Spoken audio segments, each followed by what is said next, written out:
Muy buenos días, los saluda el pastor Luis Soldevilla del Ministerio Internacional Pan de Vida. Bienvenido a toda la familia Pan de Vida que nos acompaña todos los domingos puntualmente para recibir el mensaje que Dios tiene para nuestras vidas. Pero también queremos darle la bienvenida a cada uno de los amigos y hermanos que se conectan con nosotros por primera vez.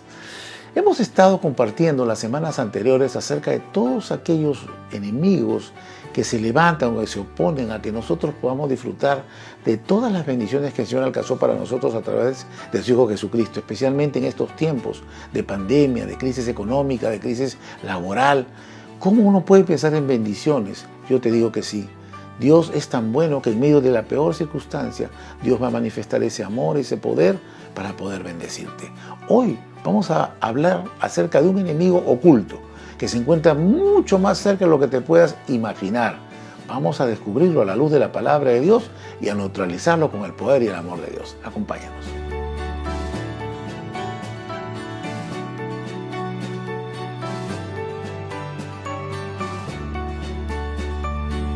Hoy veremos quién es ese enemigo oculto que se levanta para poder obstaculizar las bendiciones para nuestras vidas. Está más cerca de lo que te puedas imaginar. Come contigo, duerme contigo, camina contigo. No es ni tu esposo ni tu esposa, no te preocupes. Pero que sea la misma palabra de Dios la que nos revele quién es ese enemigo oculto que atenta o busca atentar contra las bendiciones de Dios para tu vida y para tu familia. Vámonos al libro de Primera de Timoteo, capítulo 4, versículo 16, en donde dice así la palabra de Dios.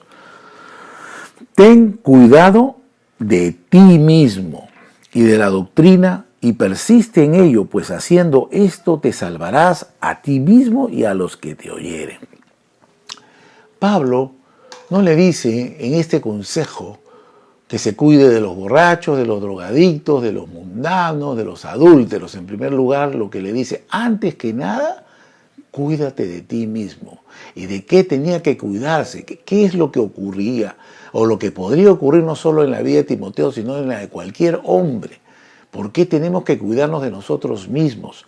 Porque dice en este mismo versículo, dentro de lo que viene a ser el contexto, le estaba hablando de las falsas doctrinas, ideologías y lo que hoy llamaríamos tendencias y pensamientos que rigen la vida y la conducta de muchas personas.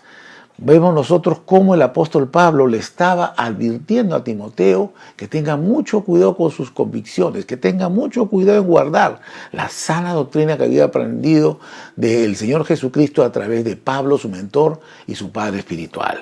Pero, ¿qué significa esto?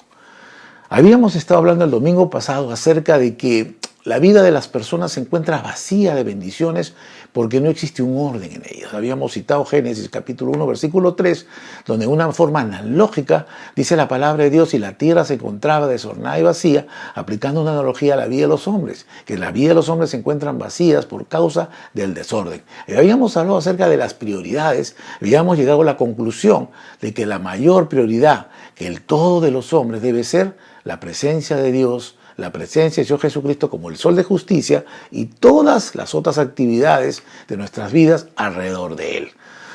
Pues nos damos cuenta de que el apóstol Pablo le estaba hablando a Timoteo que tenga cuidado con toda esa falsa doctrina. ¿Por qué?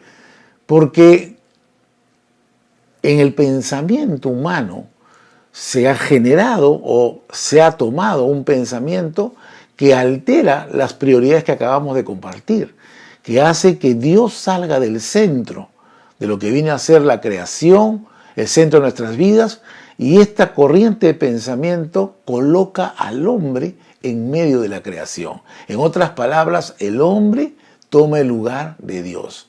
A esto se le llama humanismo.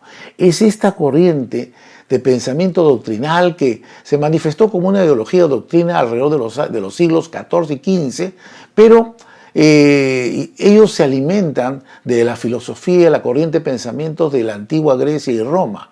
Pero yo les diría que esto viene de mucho, mucho más atrás, como lo vamos a ver a través de la palabra de Dios. Pero el humanismo, que es esta corriente de pensamiento que especialmente en este tiempo está cobrando un gran vigor y una gran extensión a nivel de los pensamientos de la mayoría de las personas en el mundo, prioriza la razón humana sobre la fe. el raciocinio del pensamiento humano sobre lo que viene a ser la fe. En otro lugar, pone como centro del universo al hombre, ya no es Dios. Ahora el centro del universo es el hombre y el hombre es el que tiene la capacidad para poder dirigir su propio destino. Y se manifiesta, por lo tanto, en oposición a todo lo que tiene que ver con la fe, especialmente con la doctrina cristiana, que coloca a Jesús como centro de la creación.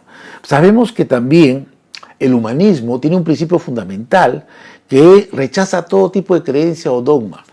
Solamente se basa su pensamiento en todo aquello que puede ser tangible. Podríamos hablar también de una hermandad con el materialismo. Pero también, por otro lado, lo que vienen a hacer descansa sobre determinadas convicciones básicas que tienen que ver con una serie de aspectos relacionados con la dignidad humana, llámese la felicidad, la libertad, la dignidad, la inclusión. Ese es el gran disfraz que tiene el humanismo para generar muchos adeptos, que preconiza y iza la bandera de los derechos humanos, de la inclusión, de la felicidad, de la alegría y de la realización económica, y todo esto como una forma de poder encubrir lo que realmente está detrás de esta doctrina, que vamos a ver su origen en un momento. Vamos a ver cuáles son las características del humanismo. Acabamos de decir que una primera característica, la fundamental, es de que cambia, saca a Dios del centro del universo y se pone el hombre. Deja de tener una cosmovisión de carácter teocentrista, que es Dios en el medio, y coloca una visión antropocentrista, que es la visión que en este momento está rigiendo la mayoría de corrientes de pensamientos, ideologías, tendencias y aún instituciones transnacionales en el mundo. Es poner al hombre, es una cosmovisión antropocentrista, una cosmovisión en la cual el hombre es el centro de la creación y todo lo que tenga que ver con el bienestar del hombre se debe de hacer, no interesa el costo que tenga. Entonces nosotros podemos ver de que esta doctrina, como dije hace un momento, que se declaró como tal en los siglos XIV y XV y que se alimentó de todas esos viejos pensamientos y corrientes filosóficas de los griegos y los romanos, no nace ahí. Yo quiero decirte que el pensamiento humanista nace en el mismo huerto del Edén, en el mismo Génesis, se remonta al tiempo de la creación del hombre. ¿Por qué? Vamos con nuestras Biblias al libro de Génesis, capítulo 3, versículos 4 y 5, y qué interesante lo que nos dice la palabra de Dios. Vamos a leerlo, dice así: entonces la serpiente dijo a la mujer: no moriréis, sino que sabe Dios que el día que comáis de él, serán abiertos vuestros ojos y seréis como Dios, sabiendo el bien y el mal. Aquí es donde se inicia el humanismo, inspirado por la misma serpiente antigua o el diablo. No es inspiración humana, te darás cuenta. Esto no obedece a una elucubración de carácter humana, no. Esto tiene una inspiración espiritual del mismo infierno, del mismo demonio que inicia e ingresa el humanismo en la vida del hombre. El humanismo no existía cuando el hombre había sido creado por Dios. Adán y Eva estaban en una relación perfecta con Dios, fructificándose, más adelante multiplicándose y gozaban de toda la administración y el señorío de la creación, porque el dueño de la creación les había conferido esa autoridad. El hombre no es dueño de la creación, el dueño es Dios, pero Dios, dentro de sus planes de bienestar, de alegría, de gozo, de realización, le había entregado al hombre la capacidad y la autoridad para gobernar la creación en representación de Dios y de acuerdo a su voluntad, porque mantenía una comunión con él. Y no existía el humanismo. Entra esta doctrina que hoy se llama humanismo cuando la misma serpiente antigua le hace la propuesta que hoy sigue proponiéndose en diferentes estamentos de la sociedad y de las instituciones públicas y privadas, que le dice, Dios, en primer lugar dice que Dios es mentiroso.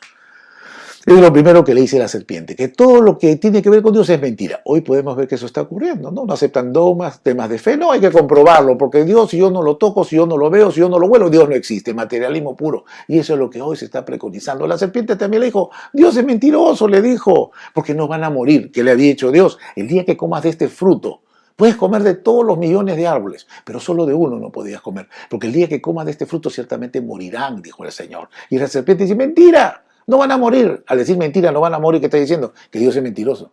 Y en segundo lugar, mira cómo este hombre y esta mujer aceptaron esta ofensa a Dios. En segundo lugar, le dice, Dios sabe que el día que coman de ese fruto, por eso él tiene tanto miedo, estoy un poco parafraseando, ¿no? Que el día que Dios tiene temor de que ustedes, el día que coman de ese fruto, sean igual que él. Por eso es que no deja que coman, porque ustedes van a ser igual que Dios. Ahí entró el pensamiento humanista. que significa sacar a Dios del medio de toda la creación y del universo y colocarse el hombre. Y al hombre y a la mujer le pareció muy bien. Le pareció magnífica la idea de dejar a Dios, sacarlo del centro de sus vidas y ponerse ellos mismos. Vemos entonces cómo la consecuencia inmediata no fue que fueron como Dios. La consecuencia inmediata fue de que cayeron bajo maldición, que dejaron de tener esa comunión con Dios porque el pecado los separó y que su condición espiritual, su condición física y su condición emocional se deterioró, y a partir de ahí todas las generaciones han venido en descenso. Podemos ver que el hombre hoy se enferma, se muere y no goza de la autoridad sobre la creación, no porque Dios lo haya creado para eso, sino porque el hombre quiso ser como Dios y por esa razón se apartó de Dios, y al apartarse de Dios trae consecuencias. Dios es fuente de vida y de bendición, pero cuando una persona se aparta de Él no puede gozar de esas bendiciones. Entonces vemos nosotros cómo esta primera característica del humanismo es sacar a Dios del centro de la creación o del universo y se pone el hombre como el centro de la creación o del universo. Y eso trae como consecuencia la segunda característica. ¿Cuál es? De que la verdad se vuelve relativa. ¿Por qué? Porque es muy común ese refrán que dice, cada uno tiene su propia verdad, hay que respetarlo. Un momentito, ¿cómo es que cada uno tiene su propia verdad? Por ejemplo, yo tengo aquí una Biblia, y la tapa de la Biblia, la carátula de la Biblia es de color negro. Pero podría decirme alguien, no, esa es tu verdad. Para mí la Biblia es de color rojo. Y alguien podría llegar y decir, no, para mí la Biblia es de color amarillo. Y alguien podría decirme, no, de color anaranjado. Entonces podríamos creer que la Biblia es multicolor, porque cada uno tiene su verdad. Entonces, como cada uno tiene su verdad, ¿la Biblia de qué color es? ¿Amarillo, verde, azul y rojo? No, la Biblia solo tiene un solo color, y es negro.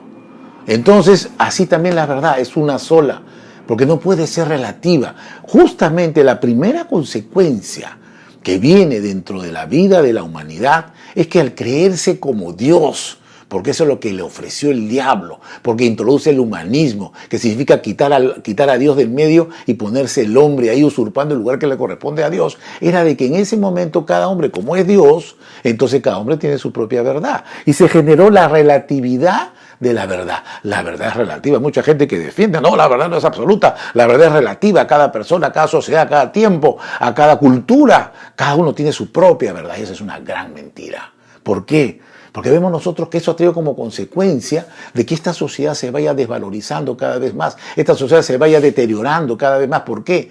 Porque está fundada sobre principios variables. Porque como la verdad es relativa, entonces los principios pueden ir cambiando. Por eso dice la palabra de Dios en el libro de Isaías capítulo 5 versículo 20. Hay de los que a lo malo dicen bueno y a lo bueno malo, que hacen de la luz tinieblas y de las tinieblas luz, que ponen lo amargo por dulce y lo dulce por amargo.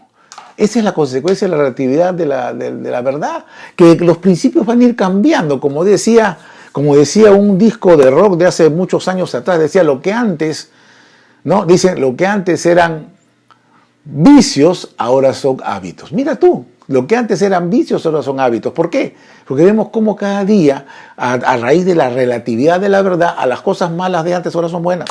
Lo que antes eran vicios, eran cosas que estaban reñidas contra la moral y las buenas costumbres, ahora son parte de un hábito diario, son cosas común y corriente. Eso está ocurriendo hoy con mayor velocidad en la sociedad. Por eso cada día se va denigrando más la condición moral del hombre, la maldad se va multiplicando, la cauterización y la dureza de la conciencia se va manifestando, y cada día el hombre se va ensimismando más porque se va creyendo Dios y se va creyendo autosuficiente, y cada día se vuelve mucho más irreverente respecto de Dios porque lo reta a Dios, porque niega a Dios abiertamente y no sabe que está buscando que afrentar a su propio creador.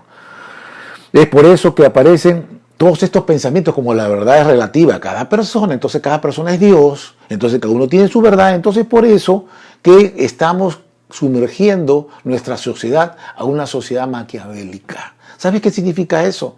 Que no importa cuáles sean los medios con tal de alcanzar el objetivo. Por eso que hay personas y mujeres que dicen, no me importa matar a este bebé porque yo tengo que salir adelante en mi carrera profesional. Yo no quise este bebé, ha venido, seguramente no nos cuidamos con mi novio, con mi enamorado, y sencillamente yo no voy a permitir que este bebé me limite en mi vida profesional y mi realización personal, así que lo voy a matar. Esta es su verdad. Hay que respetarla, ¿no? Según lo que dice el humanismo. Por otro lado, dice un refrán un poco antiguo, dice, tuyo o ajeno, procura que no te falte. Como quien dice, ¿sabes qué? Alentando al robo. El primero alentando al aborto, el segundo alentando al robo. Pero también hay otro refrán que dice, miren cómo los refranes recogen lo que es la idiosincrasia, el pensamiento humano, que no es sino la manifestación del humanismo generalizado en el mundo. Dice, ojos que no ven, corazón que no siente. ¿Por qué? Porque aquel hombre que engaña a su mujer y ella no, mientras ella no se dé cuenta, él está bien. El problema del adúltero no es que esté adulterando, engañando a la mujer con la cual se comprometió a no engañarla y serle fiel, sino el problema del adúltero es que nadie lo vea pescar. Entonces dice, corazón, dice el ejemplo, ojos que no ven, corazón que no siente. Pero también ese famoso refrán que dice, lo hice por necesidad. O sea, el hecho de que una persona tenga necesidad le justifica que robe, que sea un narcotraficante, que se inicie en el trabajo de las drogas. ¿Por qué? Porque es por necesidad. Vemos también entonces aquella famosa canción de los años 70, quizás algunos no la hayan escuchado, donde dice, yo soy rebelde porque el mundo me hizo así. Entonces, una serie de pensamientos que recogen lo que es la idiosincrasia, la ideología, el pensamiento común de las personas. O sobre todo que dice, no importa que robe, con tal que haga obras. Es lo que ahora está muy de moda, ¿no? No interesa que robe, la cosa es que haga obras. Y dígame usted, estos pensamientos hace 50 años que hubieran sido una perversión total. Pero como la verdad es relativa, a lo bueno se le llama malo y a lo malo se le llama bueno. A las tinieblas se le dice luz y a la luz se le dice tinieblas. Mira, este pensamiento me parece muy interesante. Quisiera que escuches. ¿Qué dice George Orwell respecto? Dice así, en tiempos de engaño universal, decir la verdad se convierte en un acto revolucionario. Lo voy a repetir. En tiempos de engaño universal, decir la verdad se convierte en un acto revolucionario. Es así como nos ven. Cuando tú hablas la verdad, cuando tú hablas de la importancia de que una señorita llegue virgen al matrimonio, en ese momento te tildan de troglodita, te tildan de picapiedra, te tildan de una persona ignorante, rudimentaria. ¿Por qué? Porque ¿cómo puedes pensar eso? En este siglo, ¿cómo puedes pensar que al contrario, una chica que no es virgen es una persona que realmente debe ser sometida a la crítica de la sociedad? Entonces, convivir, ¿qué quedó el matrimonio? El matrimonio es un papel que no sirve para nada. Podemos juntarnos y unirnos y convivir, como se decía hace años atrás, el famoso Servinacuy. Ahora es pan de todos los días. ¿Por qué? Porque antes, hace 50 o 30 años, eso era mal visto, pero ahora no, porque los tiempos cambian, los principios cambian y la sociedad sigue hundiéndose en este fango de perdición. Vemos nosotros cómo esta segunda característica de la relatividad de la verdad es propia del humanismo. La primera es quitar a Dios del medio y ponerse al hombre como centro del universo. En segundo lugar, la verdad se vuelve relativa. Y en tercer lugar, una tercera característica del humanismo, que es el enemigo oculto, del cual tenemos que cuidarnos, porque es nuestro mismo yo que quiere quitar a Dios de nuestro corazón. Dice, el humanismo busca alcanzar objetivos nobles. Este es el gran disfraz que tiene el humanismo. El bienestar, la bandera del humanismo siempre va encaminada y su carta de presentación, con lo cual gana muchísimos adeptos que no se molestan en ver más allá de lo que muestra la fachada, no entran más allá de lo que muestran en el principio ni analizan más allá y qué trascendencia tiene esto, sino sencillamente aceptan esta bandera que les permite tener millones de adeptos, que son la bandera del bienestar, de la dignidad humana, del derecho humano, de la paz, de la libertad, de la inclusión, de la protección. Todos estos valores, todos estos objetivos son nobles, claro que sí, y el humanismo los ha tomado como bandera, pero no es ninguna novedad. Todo esto Dios ya nos los ofreció y nos lo dio hace miles de años y lo concretó hace 2000 años a través de su Hijo Jesucristo y mucho más. El humanismo está tomando la bandera que Dios expresa en su palabra, pero como la gente no conoce a Dios, como la gente solo tiene religión, entonces no conoce lo que Dios quiere para su vida y piensan de que la única manera que podemos alcanzar bienestar a nivel general en la humanidad es siguiendo esta corriente de humanismo. Por eso hay tanto pensamiento que dice, la fuerza está en ti, tú lo puedes todo, no necesitas de nadie, esa famosa autosuficiencia que no es sino la confirmación de una degradación espiritual y moral en la vida de los hombres. Por eso es muy importante que escuchemos este ejemplo de humanismo cuando se le presenta cómo reacciona el Señor Jesús. Mira, esta parte es muy importante y quisiera que prestes mucha atención. ¿Cómo reacciona el Señor Jesús frente al humanismo? Vamos a ver en el Evangelio de Mateo, capítulo 16, versículos 22 y 23, que dice así. Entonces Pedro, tomándolo aparte, comenzó a reconvenirle diciendo, Señor, ten compasión de ti, en ninguna manera esto te acontezca. Pero él, volviéndose, dijo a Pedro, quítate de delante de mí, Satanás. Me eres tropiezo, porque no pones la mira en las cosas de Dios, sino en la de los hombres. Y es en medio de esas circunstancias que el Señor venía explicándoles e informándoles a sus discípulos que tenía que morir, que Pedro, en un arranque humano, ¿no? El humanismo de Pedro, que en un primer momento no se ve, yo la primera vez no lo entendí, dije, pero ¿por qué si Pedro apareció como un buen amigo? Le dice, Señor, conmovido probablemente por lo que el Señor le decía que tenía que sufrir y morir. Señor, pero no tienes compasión de ti, no tienes que morir, ¿tú por qué tienes que sufrir? Cualquier persona que no tenía la mirada profunda y el discernimiento del Señor Jesús, se siempre dice así, Pedrito, tienes razón, la verdad que estoy pensando seriamente, me estás convenciendo en que no tengo que sufrir. Pero no fue esa su reacción. La reacción del Señor Jesucristo, lejos de decirle, Pedro, gracias porque veo cómo me amas a preocuparte por mí, él inmediatamente pudo identificar que detrás de Pedro había un espíritu de humanismo, no sino el espíritu del diablo. Por eso cuando le dice, apártate de mí, Satanás, no le está diciendo a Pedro. Pedro no es Satanás, nuestra lucha no es contra carne y sangre. Le dice, apártate de Satanás, porque él identificó que esas palabras tiernas, amorosas, amigables, sublimes, no venían de Dios. Venían del enemigo de Dios y del enemigo de los hombres. ¿Qué es lo que buscaba? Lo que buscaba es que él cambie su decisión de morir para que sencillamente no muera por los hombres. ¿Qué hubiera ocurrido? Vamos a pensar. ¿Qué hubiera ocurrido si el Señor Jesús se hubiera dejado llevar por esos consejos tan amigables y amorosos que a cualquiera le puede parecer así? Y hubiera hecho, sí, Pedrito, realmente estoy dándome cuenta, estoy evaluando, no voy a morir, ¿por qué tengo que sufrir? ¿Sabes lo que hubiera pasado? El peor desastre que hubiera ocurrido con la humanidad. La única oportunidad que tenía la humanidad de ser libre del pecado, de la muerte eterna, de la enfermedad y todas las desgracias que vienen como consecuencia del pecado, el infierno incluido como si fuera poco, se habrían acabado esas esperanzas. ¿Por qué? Porque el plan, desde que el hombre cayó, Adán y Eva cayeron al principio de la creación, el plan de redención y de salvación que preparó el Padre, el Hijo y el Espíritu Santo era que Jesús naciera de la Virgen María y que Él naciera y su propósito era morir. ¿Sabes para qué? Para que con su muerte y su sufrimiento tú y yo tengamos vida y vida en abundancia. Mira tú qué engañoso es el humanismo y cuántas veces se manifiesta de esa forma. Pero por eso no era Pedro Satanás, ojo, no confundamos, se refería a qué hay detrás. Y esa es una de las características del humanismo, que se disfraza de bondad, se disfraza de inclusión, se disfraza de derechos humanos, se disfraza de una serie de aspectos que en una primera vista, sin mayor tipo de análisis o profundidad, uno puede dejarse embaucar por este tipo. El mismo humanismo se disfraza, tiene su disfraz espiritual a través de la religión. Claro que sí. La religión no es inventada ni creada por Dios, la religión es inventada y creada por el hombre, porque la definición de religión es el esfuerzo del hombre para alcanzar a Dios, humanismo. Yo puedo alcanzar a Dios con mi fuerza. La Torre de Babel, el inicio de toda religión. Yo puedo alcanzar a Dios por mi esfuerzo. Dios le había dicho, ándanse, váyanse, dispérsense por el mundo, pero no. Yo voy a demostrarle a Dios que yo puedo. Y ese es el tema, hasta en lo espiritual. Buscamos generar religiones que no son sino la imagen no es la imagen de Dios, porque sabemos que Dios cuando creó al hombre dijo, creó al hombre a imagen de Dios. ¿Sabe lo que es la religión? Es al contrario, el hombre comienza a hacerse un Dios a su propia imagen. Cada religión es diferente por eso, porque está de acuerdo a la verdad relativa de cada hombre que se cree Dios. Y la mala noticia es que ninguna religión te va a acercar jamás a Dios. Y es por eso que podemos ver cómo la palabra es tan clara.